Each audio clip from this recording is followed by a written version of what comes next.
Fernando, por favor, coloque aí Salmo 139.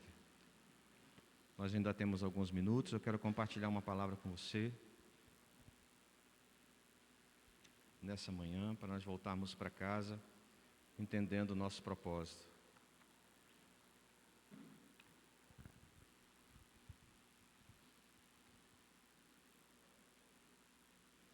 Diga assim: Ele me conhece, o Senhor nos conhece. E ele diz assim na versão NVI do Salmo 139. Vamos ler juntos? 1, 2, 3. Senhor, Tu me sondas e me conheces.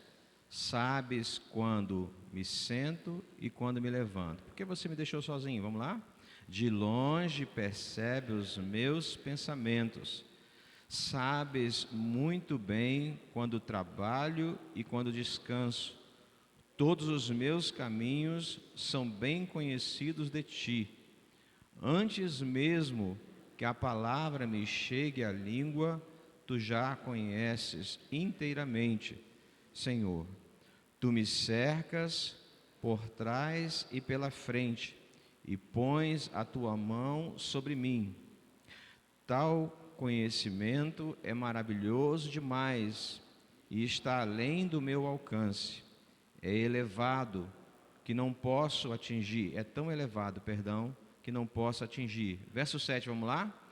Para onde poderia eu escapar do teu espírito? Para onde poderia fugir da tua presença? Se eu subir aos céus, se eu fizer a minha cama na sepultura, também lá estás. Se eu subir com as asas da alvorada e morar na extremidade do mar, mesmo ali a tua mão direita me guiará e me susterá.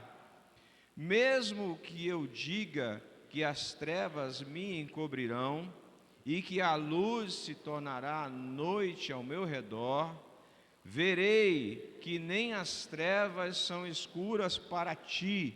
A noite brilhará como o dia, pois para ti as trevas são luz.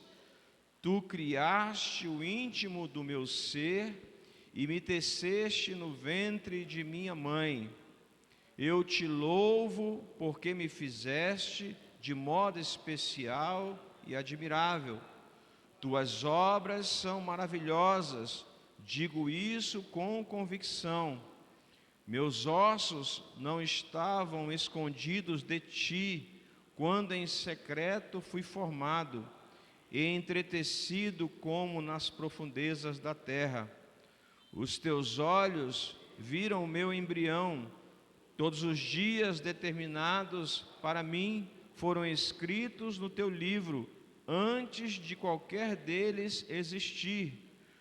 Como são preciosos para mim os teus pensamentos, ó Deus, como é grande a soma deles. Se eu os contasse, seriam mais do que os grãos de areia. Se terminasse de contá-los, eu ainda estaria contigo. Quem dera matasses o inimigo, ó Deus. Afastem-se de mim os assassinos, porque falam de mim com maldade, em vão rebelam-se contra ti. Acaso não odeio os que te odeiam, Senhor, e não detesto os que se revoltam contra ti? Tenho por eles ódio implacável, considero-os inimigos meus. Sonda-me, ó Deus, e conhece o meu coração. Prova-me e conhece as minhas inquietações. Vê se em mim, vê se em minha conduta algo te ofende e dirige-me pelo caminho eterno. Senhor, obrigado pela tua palavra. Nós oramos agradecidos pela rica e preciosa palavra. Nós te louvamos e te agradecemos em nome de Jesus. E você diz amém. Podem sentar, irmãos. Atos dos Apóstolos, no capítulo 13, numa citação diz que Davi, é um homem segundo o coração de Deus. E é muito interessante a gente observar, para nós que falamos ontem um pouco sobre tentações, falar um pouco sobre quedas. E Davi, ele tem uma história muito interessante e admirável. Principalmente pelo fato de Davi ter sido escolhido de Deus. Então, quando você escuta que de alguém que você tem um projeto, você tem um chamado, tenha certeza absoluta que quem está falando isso é o próprio Deus que ele conhece. Ele sabe que você não tem uma família tão bem ajustada, ele sabe que você não tem tanto tempo assim, ele sabe que você tem alguns pecados para serem vencidos. Deus sabe todas as coisas, ele conhece cada um de nós. Então, quando Deus chamou Davi, quando nós começamos a ver a história dele, a partir de 1 Samuel no capítulo 16, o início da história de Davi é um início que nos chama muita atenção pela escolha divina. E Israel tinha um rei chamado Saul, e esse rei que o próprio Israel havia escolhido, se desviou dos caminhos do Senhor. Na verdade, eu não sei nem dizer onde começou e por onde começou o grande pecado de Saul. Se foi pela vaidade, se foi pelo reconhecimento, se foi pela autoridade, pelo poder. Não é esse o caso agora. Mas o certo é que Saul desviou não só o seu caráter, mas também desviou-se de Deus. Ele não ouvia mais Deus, ele não obedecia a Deus, ele não atendia às orientações divinas nem proféticas. Então um homem poderia estar na frente de Saul, falando algo para ele, mas ele não ouvia, ele não obedecia. Então Deus o rejeitou a Saul como rei, e decidiu que a partir daquele momento ele escolheria o próximo rei de Israel. E esse próximo rei escolhido por Deus chama-se Davi. E no momento certo que Saul recebe a orientação para sair e seguir na direção de Belém, para escolher, para definir, para ungir o novo rei de Israel, ele foi com medo. Samuel saiu com receio. Vão saber, eu sou o profeta, as pessoas olham, veem a minha caminhada, acompanham os meus passos, e vão ver eu indo na direção de Belém, e vão ficar observando o que eu falo, o que eu falo para as autoridades, o que eu falo para Saul. E Deus fala, ó, vai e diz que você tem uma missão divina. E ele vai para lá com o intuito de, com a orientação divina, encontrar uma região, encontrar uma casa e encontrar um homem chamado Jessé. E o anúncio do profeta Samuel é: eu vim à tua casa para, dentre os seus filhos, ungir o novo rei de Israel. E aí começa, Jessé, o pai, começa pelo mais velho. E começa trazendo, os filhos para que pudessem ser conhecidos de Deus. E traz Eliabe, traz Abinadab, traz Samar, e traz eles para serem apresentados diante do profeta. E o profeta está olhando, mas está tentando escolher conforme a orientação divina. Porque a orientação divina a Samuel foi o seguinte: não olhe para a aparência, não olhe para o tamanho, não olhe para os músculos, não olhe para a capacitação, não olhe nem pela faixa etária, não olhe para isso. Porque você, Samuel, olha como um homem vê, mas eu quero que você e eu escolhamos o novo rei de Israel, conforme o meu coração, que seja um homem segundo o meu coração.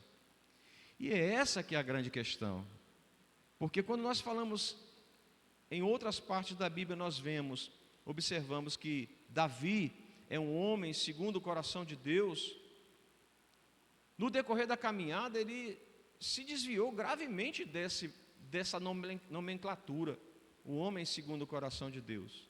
Então o que Deus estava falando para Samuel na escolha de Davi, do filho de Jessé, era um homem que teria um coração que seria moldado por Deus, tratado por Deus, sensível a Deus, mas que não seria um homem perfeito.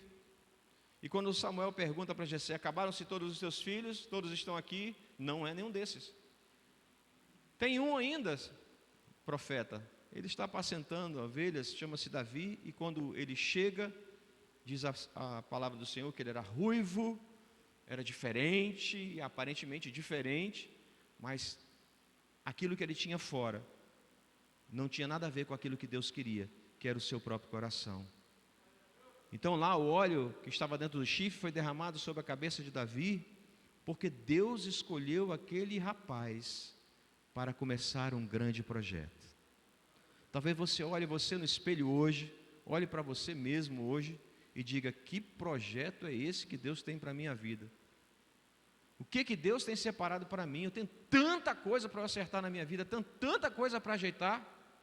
Tem pessoas na minha frente, tem pessoas mais capacitadas, é para eles, não é para mim.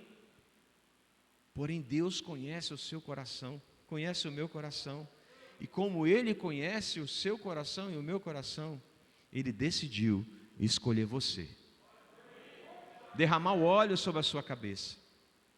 Mas veja bem, essa história é uma história que vem muito da parte de Deus. Então está demonstrando que Davi é um rapaz trabalhador, aplicado. Ele até relata depois, mais à frente, como é que ele defendia a ovelha dos seus pais. Então, para uma área da sua ocupação, da sua atividade, Davi, ora, era nota 10. Era um adorador, já tocava harpa e amenizou o coração atormentado, endemoniado de Saul, o rei, com as suas músicas. Então, em alguns aspectos, quando nós olhamos para Davi, olha, Davi realmente tinha uma caminhada para ser assim, ascendente em todo o tempo. E conforme Deus fosse revelando a ele, cada vez mais ele ia se derramando em Deus, sendo próspero, sendo exemplo. Mas em alguns momentos Davi se revelou um péssimo homem. Quando ele chegou a ser rei, para a gente poder pular aí alguns anos, quando chegou a ser rei, no dia da queda, diz o texto muito claramente: no ano em que os reis saíam para a guerra, Davi ficou no seu palácio. Esse versículo fala muito porque existia uma tradição, uma norma entre os reis, de que num determinado momento da sua vida como rei, ele deveria sair do palácio, sair do seu conforto, da sua comodidade e ir para a guerra, independente da posição ou do tamanho do reinado que ele tinha. Então o texto diz que Davi deveria estar na guerra, mas estava no palácio. E aí nós tiramos a primeira grande lição nessa manhã, para nós homens de valor. Deus tem um propósito para cada um de nós, Deus tem um chamado para cada um de nós, e até esse momento de Davi estar no palácio, estava tudo correndo muito bem. O reinado foi colocado nas suas mãos, era um homem respeitado, vencedor de guerras. Certa vez, voltando a Jerusalém, o povo e as mulheres gritavam: Saul é vencedor de 1000 e Davi é vencedor de 10.000, dizendo: esse é o nosso grande general. Mas é o homem que está no palácio, descansando no momento que era para estar na guerra.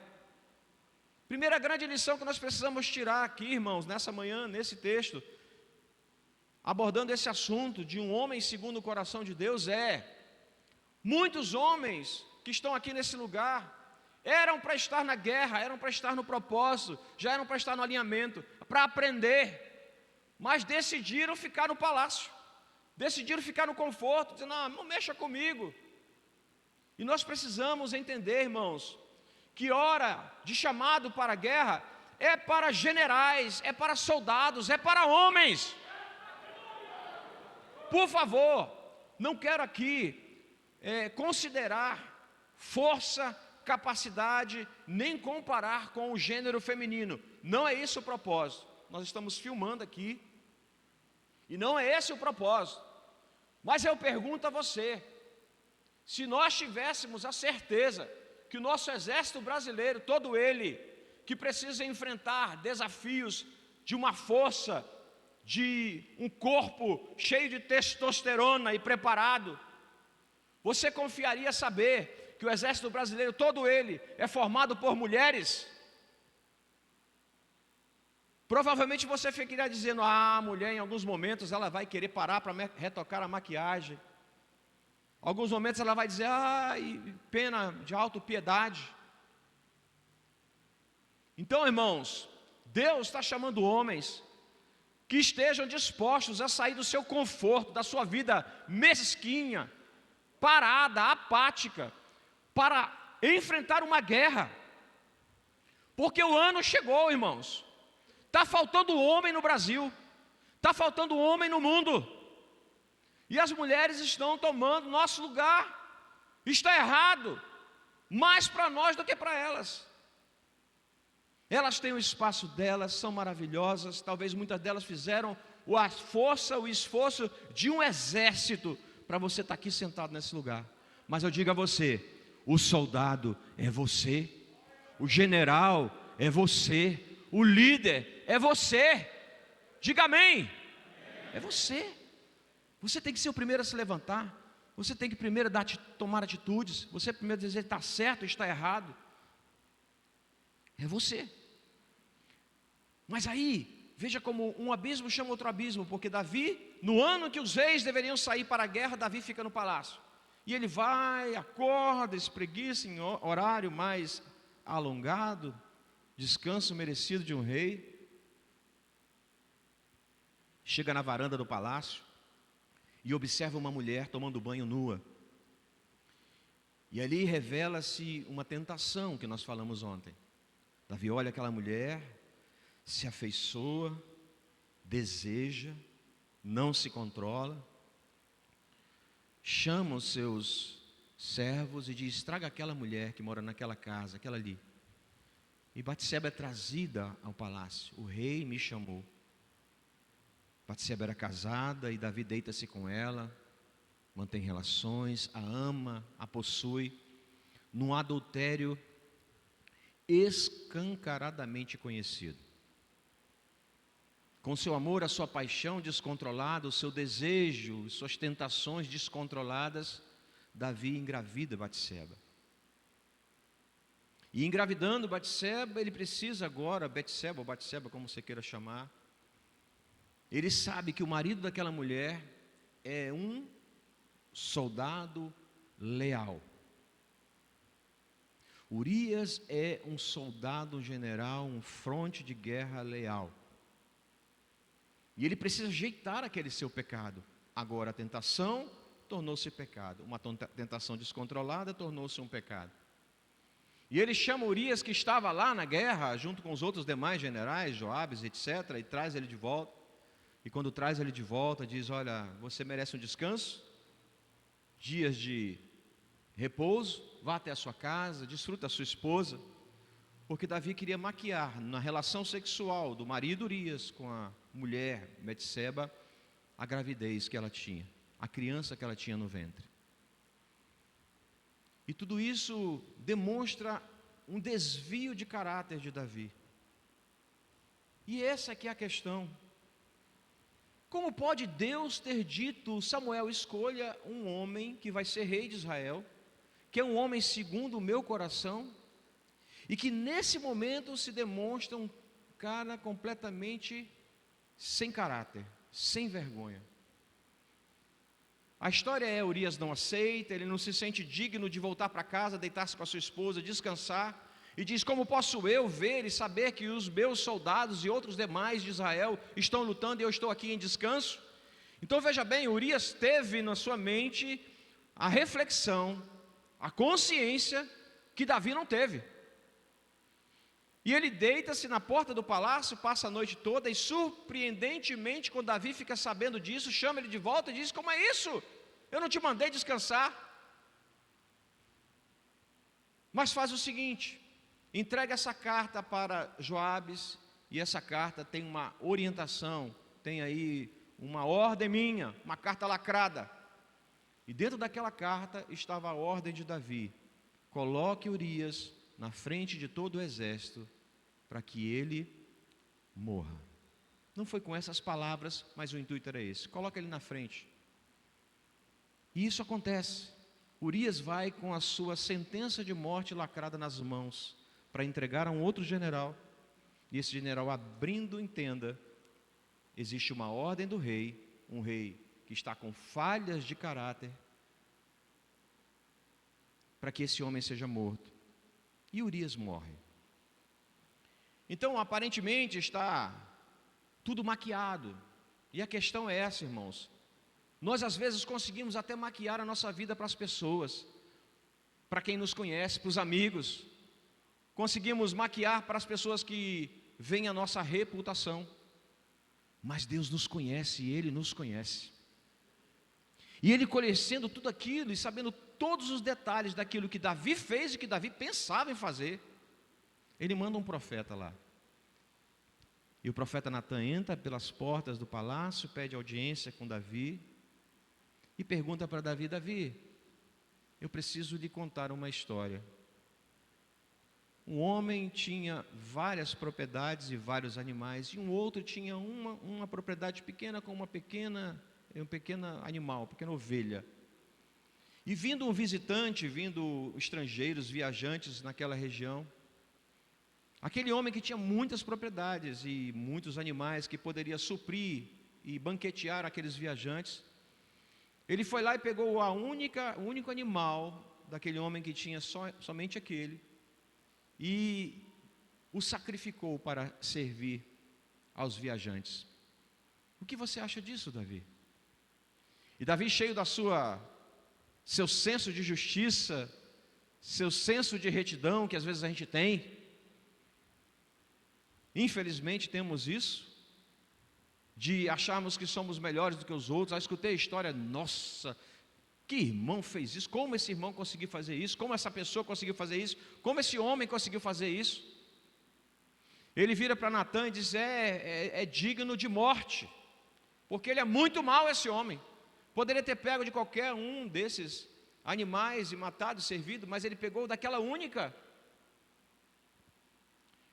E Natan coloca o dedo no rosto do rei Davi e diz: esse homem, Davi, é você. Naquele momento, o Ele me conhece falou ao coração de Davi. Naquele momento, aquele que conhece falou ao coração de Davi. E Davi se revela, irmãos, um excelente rei. Em alguns momentos, Davi, ele tem uma articulação política muito interessante, uma percepção de diplomacia excepcional. Mas se instaurou na vida dele, a partir daquele momento, um desastre na vida familiar.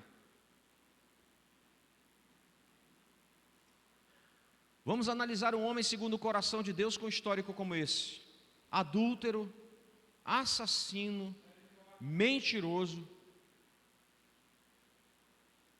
Vamos analisar um homem com essas características. O profeta diz a ele: olha, você é esse homem, e digo mais, existe uma maldição lançada sobre você, Davi. Sobre a sua casa há derramamento de sangue, há histórico de dor, de sofrimento. É o que vai acompanhar a sua vida, a sua casa. E Davi teve vários filhos. E dentre os filhos, teve filhos que eram de mães diferentes. Dentre os filhos existia Amnon, filho mais velho, querido. E Davi, afeiçoado por esse filho, o filho querido, mimado, aparentemente é essa a impressão que eu tenho, não tinha pulso com Amnon, o que Amnon queria era dado nas suas mãos. E eu sei que tem muitos pais aqui que são desse jeito, não sabem dizer não para os filhos, e a gente precisa aprender, como homem de valor, a nos posicionar como pais. E dois que eram filhos de uma mesma mãe, que eram Absalão e Tamar, um rapaz e uma moça.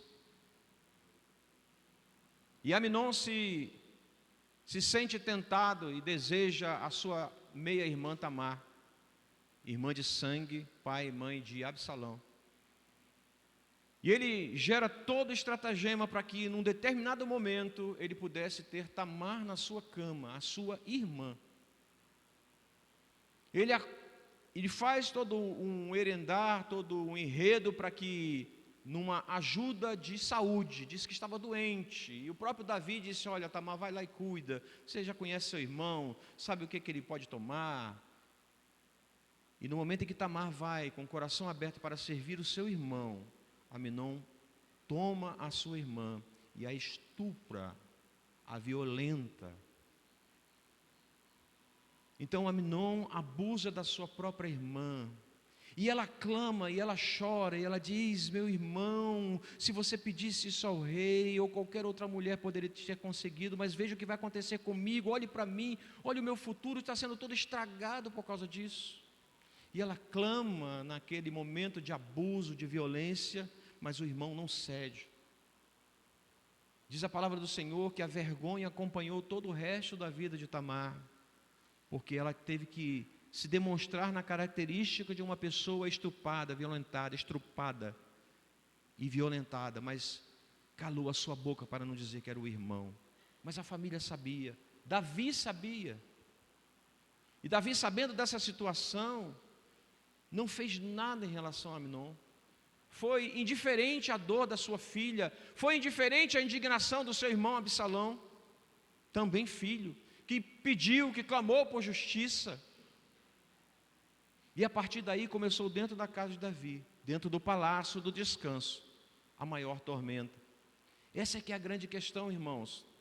Nós precisamos entender que, como homens de valor, homens que desejam ter o coração segundo o coração de Deus, em alguns momentos entramos numa vala comum de coisas erradas, de tristeza, de desacertos.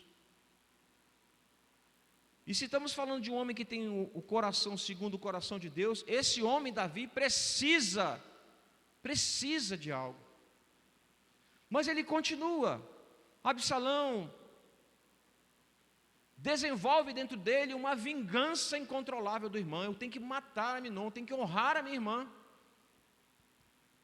E da mesma forma, arma uma situação em que no conhecimento de Davi, há o assassinato de Amnon. Absalão mata Amnon. E agora a casa de Davi tem adultério, tem assassinato dele próprio, tem mentira, tem agora incesto, agora tem estupro, agora tem um assassinato entre os filhos. E Davi está completamente passivo em relação a isso. Pede, levem Absalão para longe. Absalão vai, depois de alguns anos é trazido de volta, mas Davi não chama Absalão para conversar. E eu digo a você que está aqui nessa noite, é necessário que nas nossas falhas, nossos erros como homens de valor, nós paremos alguns momentos para ter uma conversa com as pessoas que a gente precisa consertar. Absalão deu toda a dica de que ele precisava de uma conversa com o pai, mas a notícia é: o teu filho Absalão voltou a Jerusalém, e Davi disse: deixa ele lá. E Absalão esperava todos os dias aquela conversa, aquela retratação, aquele pedido de perdão, aquele derramar de perdão, e aquilo não aconteceu. E Absalão começa a ter uma aversão, uma ira, uma revolta contra o pai. E talvez muitas das coisas que estão instaladas na sua casa, na sua família, estejam acontecendo pela falta de um diálogo, de uma conversa franca e verdadeira, de dizer assim: o papai errou com você, o papai falhou com você. Chegar à esposa, encontrar a esposa e dizer para ela: olha, eu errei com você, meu amor. Precisa ter essa conversa. Homens de valor não fogem de uma conversa séria, uma conversa definitiva. Davi, ele não teve uma conversa franca com Amnon, não repreendeu, corrigiu, disciplinou Amnon. Davi não chamou Absalão para conversar com ele, dizer: meu filho, me perdoe, eu fui indiferente à sua dor, à sua indignação. E aí, quando isso vai se desenrolando, essa ira de Absalão chega a tal ponto dele levantar um reino contra o próprio pai. E envergonhar o pai quando se deita com todas as mulheres de Davi, na mesma varanda em que Davi desejou Betseba. Davi não está mais em Jerusalém, e Absalão agora tem um reinado curto, porém truculento, vergonhoso ao seu pai. E uma das coisas que eu entendo que às vezes é um alerta para nós, que vamos sair daqui com a certeza de que temos um coração segundo o coração de Deus, é o seguinte: existe uma guerra instaurada entre o exército de Absalão e o exército de Davi. E Davi vira para o seu exército e diz o seguinte: façam tudo, mas não matem o rapaz Absalão, não matem o meu filho. Ele está dando uma orientação ao seu exército: olha, aquilo que eu deixei de fazer no passado, eu preciso fazer agora, eu preciso estar na frente de Absalão, pelo menos para corrigir algumas áreas da minha vida que talvez eu ainda possa corrigir. E Deus está nos dando uma chance, irmãos, nesse dia, 20 de junho de 2021, de você consertar coisas que ainda podem ser consertadas. Não perca essa chance. Porém, o exército não obedece Davi. No momento em que Absalão está em fuga, prende-se pelos seus cabelos, é prendido pelos seus cabelos na galhada de uma árvore, fica preso.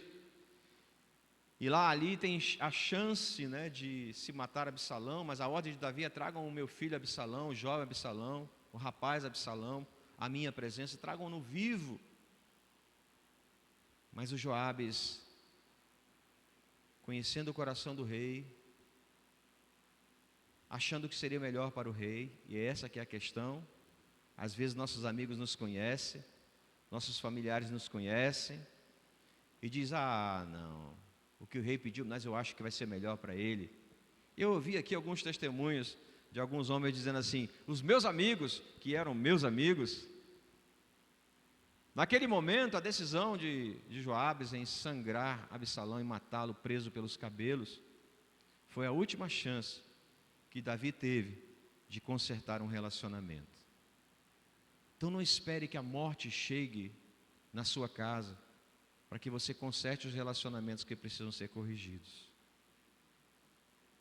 Então Davi se revelou um ótimo rei, um ótimo guerreiro, um ótimo general, mas um péssimo pai de família. Nós hoje não somos tão bons generais, não sabemos gerar muitas estratégias ou planejar muitas coisas, mas precisamos começar pelo menos sendo bons pais de família. Homens de valor corrigem suas coisas na sua casa. Davi nunca deixou de ser adorador. Davi nunca deixou de adorar ao Senhor, mas no momento certo em que ele precisava reconhecer as suas falhas, ele chorava os seus pecados. Então, em relação a Absalão, no Salmo 55, ele fala algo muito interessante. Ele fala: tu eras o meu igual, tu sentavas comigo à mesa e tornastes meu inimigo.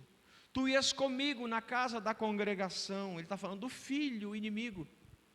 Davi tinha consciência dos seus erros, e às vezes nós temos, irmãos, consciência de que estamos errados, mas não seguimos o próximo passo, que é chamar as pessoas e dizer: eu falhei com você, Deus, eu falhei contigo. E quando Davi cai e é revelado o seu pecado, o que ele fala na sua confissão, no Salmo 51 é: Senhor, eu pequei contra o céu e contra ti, por isso não sou digno de ser chamado teu filho. Você reconhece, eu reconheço meus erros, e a gente não para dizer: Senhor, eu entendi, eu me arrependo, eu vou procurar os consertos. Vamos parar de tratar feridas, vamos parar de tratar mazelas com mertiolate e band-aid, irmão. Tem coisas que tem que ser cirurgiadas, tem que ser operadas na nossa vida, e vai demandar de você dor, constrangimento, medo, vergonha, mas é preciso você chegar para os seus filhos, para a sua esposa e dizer: eu não quero mais ser esse homem, eu falhei, eu tenho vergonha. Mas eu pergunto a você: vamos olhar para o homem segundo o coração de Deus? Amém, irmãos? Vamos tirar aqui um exemplo? Pergunto a você: Davi é dito na Bíblia por mais de uma vez que é um homem segundo o coração de Deus, um homem que falhou, um homem que não era perfeito, mas um homem que desejava se aperfeiçoar. Por isso ele é chamado dessa forma.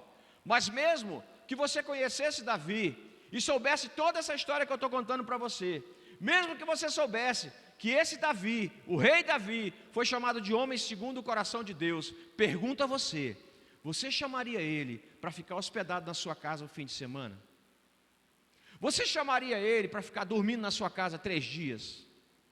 Você sairia para trabalhar e deixaria Davi com a sua esposa na sua casa, sozinhos? Deixaria sim ou não? Não. Se você tivesse problemas na criação dos seus filhos, precisasse de orientação, de alinhamento, de uma palavra de conselho para ajustar a sua casa com seus filhos, você chamaria Davi para ser o seu conselheiro? Ele: me diz aí, Davi, o que eu devo fazer com meu filho? O que eu devo fazer com a minha filha? Está acontecendo isso. Você chamaria Davi, sim ou não? Não. Por que não? Porque ele é um homem falho como eu e você. Porque talvez você também não seja uma pessoa de confiança. Talvez você e eu não sejamos pessoas que precisamos ficar sozinhos em alguns lugares, sozinhos com a outra pessoa. Pode ser que eu e você sejamos pessoas que não sejam confiadas em algumas coisas valiosas, alguns segredos. Pode ser que eu e você sejamos pessoas que não podem viajar sozinhas, que não podem ter um telefone e um local sozinho. Pode ser que eu e você sejamos esse tipo de homem, Davi. Mas a Bíblia diz que Davi é um homem segundo o coração de Deus. E eu pergunto: como é que nós nos tornaremos esses homens segundo o coração de Deus, se somos semelhantes a Davi? Precisamos copiar, precisamos nos espelhar, nós precisamos aprender o que Davi foi. E a primeira coisa que Davi foi um homem que se arrependia dos seus pecados. Ele chorava os seus pecados. Ele dizia: Deus, eu não quero que tu se ausentes da minha presença. E a maioria dos homens que eu conheço, a maioria, se não todos, quando estão em pecado, a primeira coisa que fazem é fugir de Deus.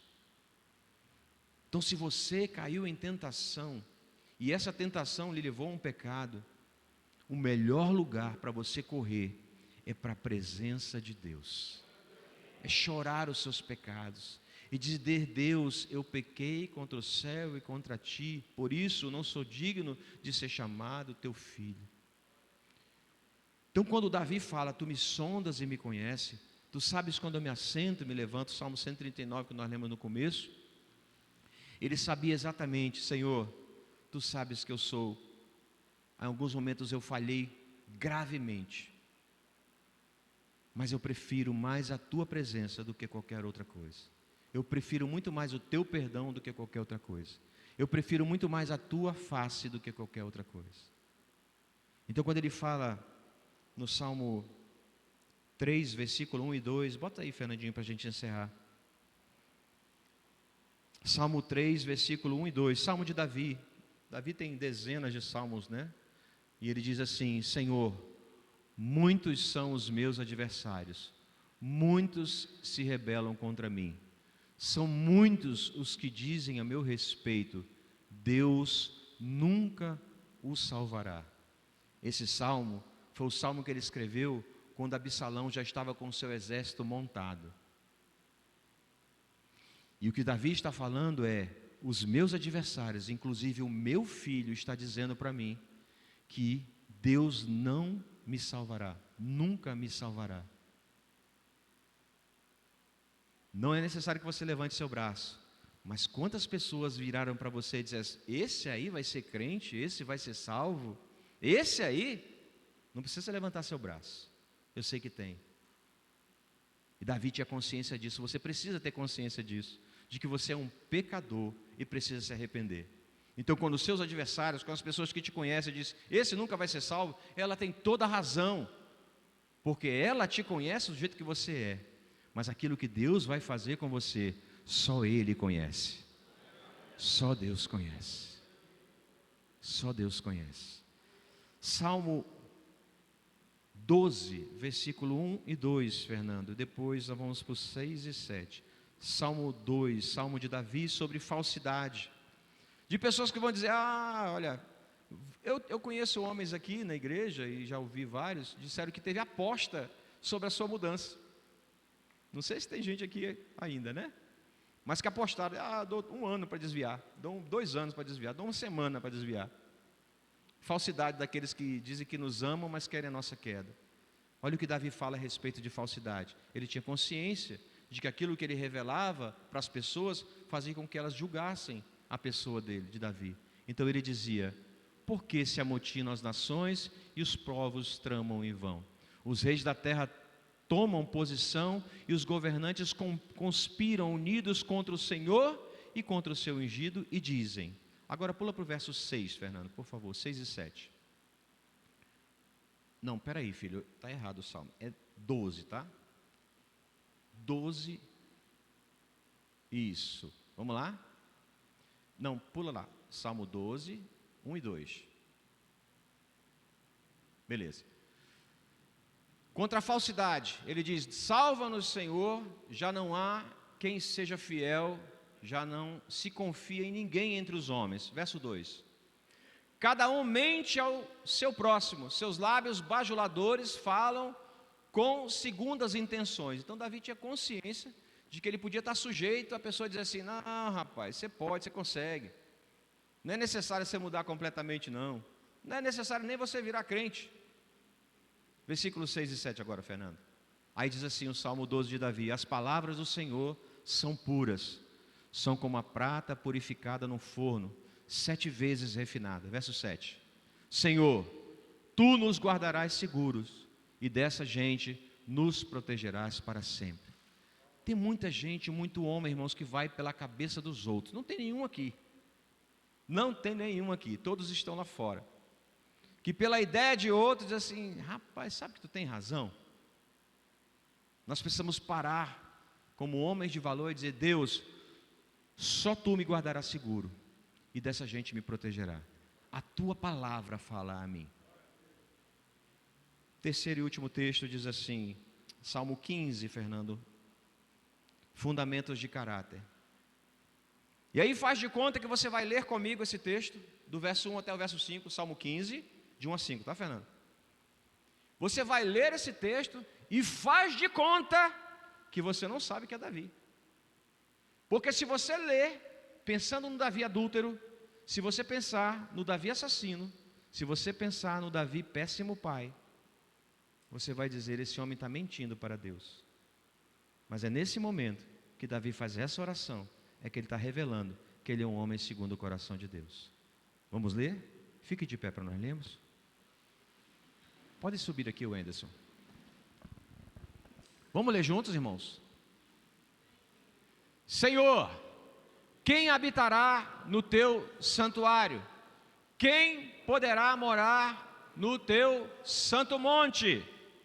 Aquele que é íntegro em sua conduta e pratica o que é justo, que de coração fala a verdade.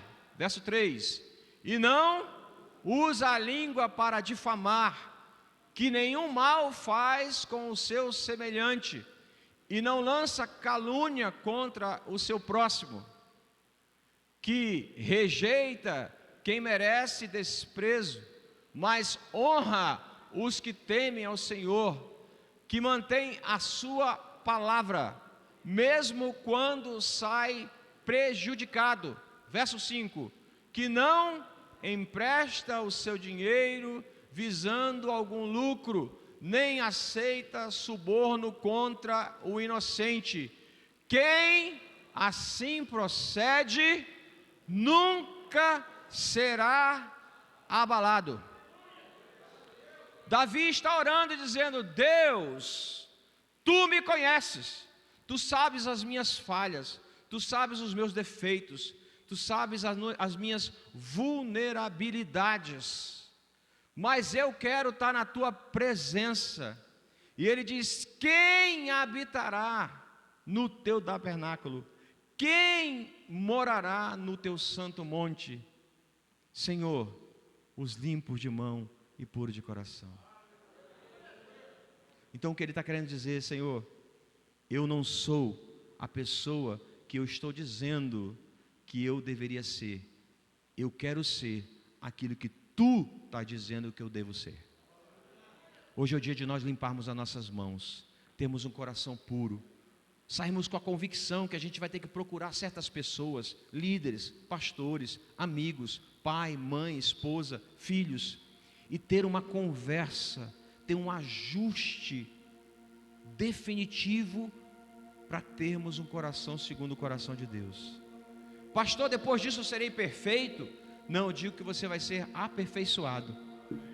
Porque Davi não era perfeito, irmãos. Davi não era perfeito. Mas quando ele entendia e percebia a sua imperfeição, quando ele caía em si, ele chorava e dizia: eu preciso do Senhor. Quem vai colocar as palavras nos seus lábios? Quem vai lhe dar chance? Quem vai proporcionar a oportunidade? Ele te conhece. Talvez você tenha até pensado: para ajeitar com a minha esposa vai ser um jantarzinho, uma luz de velas. Pode ser que nem aconteça isso, porque Ele conhece você e vai gerar o momento certo de você se ajustar na sua casa, de você se posicionar como homem, de manter a tua palavra, de manter as alianças firmadas, de aceitar o chamado e de não retroceder, como você ouviu ontem à noite. Tem homens aqui com o coração segundo o coração de Deus? Levante seu braço se você tem um coração segundo o coração de Deus. Coração de um homem não deve nunca pensar em perfeição. Se você pensar em perfeição, você vai desistir. Você tem que pensar em aperfeiçoamento. Eu quero ser aquilo que Deus viu em mim. Eu não estou vendo, as pessoas ao meu redor não estão vendo, mas Ele me conhece, Ele me chamou, Ele está vendo. Quando eu cair, eu não vou ficar prostrado, porque Ele me segura pela mão. O mesmo Davi que reconhecia seus erros, foi o mesmo que disse: Senhor é o meu pastor e nada me faltará. Ele me faz andar por pastos verdejantes, leva-me para junto das águas de descanso, refrigera minha alma, guia-me pelas veredas da justiça, por amor do teu nome. É o mesmo Davi, que sabia que ele errava, que ele falhava, mas ele não poderia sair debaixo do cuidado do Supremo Pastor, do Senhor Todo-Poderoso. Feche os seus olhos, vamos orar e vamos adorar ao Senhor. Oh Deus, feche os seus olhos e comece a orar e dizer: Senhor, Davi não era um homem bom, ele não era um homem perfeito, mas o Senhor enxergou o coração dele e viu que era um homem que aprendia com seus erros, reconhecia suas falhas e, acima de tudo, não queria sair da tua presença. No Salmo 51, ele diz: Senhor, não me retires da tua presença. Homens de valor, nós continuaremos sendo tentados. Em alguns momentos, essa tentação fugirá do nosso controle e pode ser que caiamos. Mas um homem de valor reconhece a sua queda, se arrepende e volta-se para o Senhor. Esse é um homem segundo o coração de Deus. Chega de fugirmos da presença de Deus, chega de querermos ser mimados por Deus, quando na verdade nós precisamos dizer: Deus, eu preciso do teu tratamento, eu preciso da tua correção, eu preciso da tua disciplina, eu preciso do teu conselho, eu preciso da tua direção.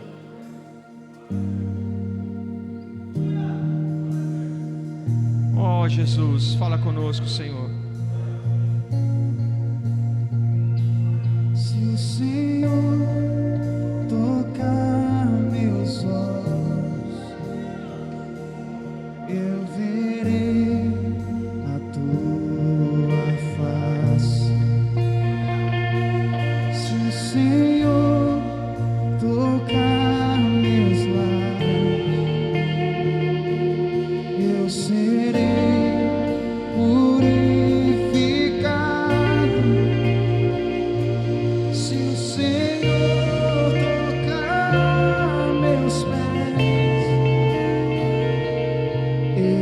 escorrerão pra ti. Se o Senhor tocar meu coração, eu serei totalmente teu, totalmente teu. Se o Senhor tocar meus olhos, eu verei a tua face. Se o Senhor tocar meus lábios, eu serei purificado. Se o Senhor tocar meus pés, eles correrão pra ti. Se o Senhor tocar meu coração, eu serei totalmente teu, totalmente teu. Eu jamais serei o mesmo.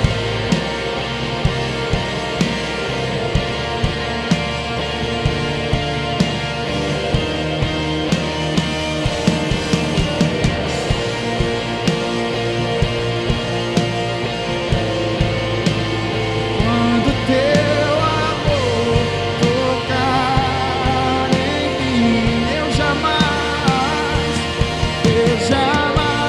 serei o mesmo. Oh,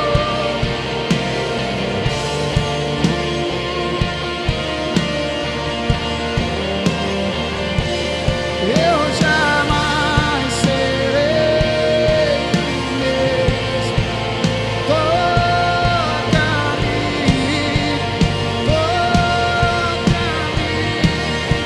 sonda o meu coração, sonda o meu coração, vê se há em mim algum caminho mau. Guia-me por teus caminhos, tua palavra é lâmpada para os meus pés. Sonda, Senhor, sonda o meu coração.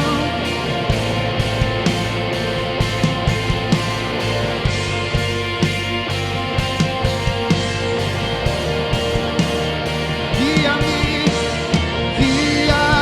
por teus caminhos, tua palavra é lâmpada para os meus pés. Eu jamais serei.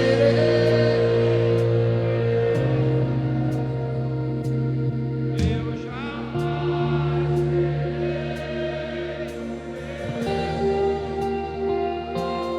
Eu jamais serei o mesmo. Quando teu amor tocar em mim, eu jamais serei o mesmo. Eu jamais serei o mesmo. Eu jamais serei o mesmo. Quando teu amor tocar em mim.